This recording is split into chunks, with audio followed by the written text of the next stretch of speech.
اے آل یعقوب، میرے وہ احسان یاد کرو جو میں نے تم پر کیے تھے، اور اس اقرار کو پورا کرو جو تم نے مجھ سے کیا تھا۔ میں اس اقرار کو پورا کروں گا جو میں نے تم سے کیا تھا، اور مجھی سے ڈرتے رہو۔ اور جو کتاب میں نے اپنے رسول محمد صلی اللہ علیہ وآلہ وسلم پر نازل کی ہے، جو تمہاری کتاب یعنی تورات کو سچا کہتی ہے، اس پر ایمان لاؤ اور اس سے منکر اول نہ بنو،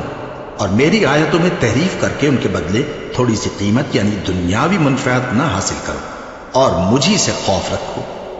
اور حق کو باطل کے ساتھ نہ ملاؤ،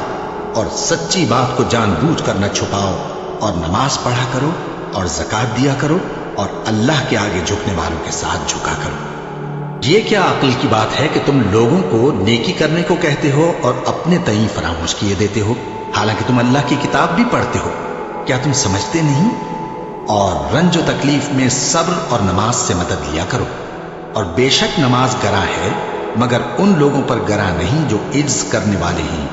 جو یقین کیے ہوئے ہیں کہ وہ اپنے پروردگار سے ملنے والے ہیں اور اس کی طرف لوٹ کر جانے والے ہیں۔ اے یعقوب کی اولاد، میرے وہ احسان یاد کرو جو میں نے تم پر کیے تھے، اور یہ کہ میں نے تم کو جہان کے لوگوں پر فضیلت بخشی تھی، اور اس دن سے ڈرو جب کوئی کسی کے کچھ بھی کام نہ آئے، اور نہ کسی کی سفارش منظور کی جائے، اور نہ کسی سے کسی طرح کا بدلہ قبول کیا جائے، اور نہ لوگ کسی اور طرح مدد حاصل کر سکیں۔ اور ہمارے ان احسانات کو یاد کرو جب ہم نے تم کو قوم فرعون سے نجات بخشی۔ وہ لوگ تم کو بڑا دکھ دیتے تھے، تمہارے بیٹوں کو تو قتل کر ڈالتے تھے اور بیٹیوں کو زندہ رہنے دیتے تھے، اور اس میں تمہارے پروردگار کی طرف سے بڑی سخت آزمائش تھی۔ اور جب ہم نے تمہارے لیے سمندر کو پھاڑ دیا، پھر تم کو تو نجات دی اور فرعون کی قوم کو غرق کر دیا،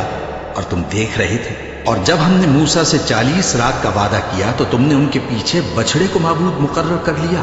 اور تم ظلم کر رہے تھے۔ پھر اس کے بعد ہم نے تم کو معاف کر دیا تاکہ تم شکر کرو۔ اور جب ہم نے موسیٰ کو کتاب اور معجزے عنایت کیے تاکہ تم ہدایت حاصل کرو۔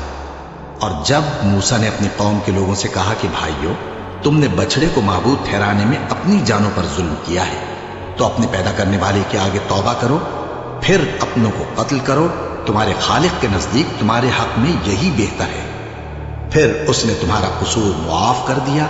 وہ بے شک بڑا معاف کرنے والا ہے، بڑا مہربان ہے۔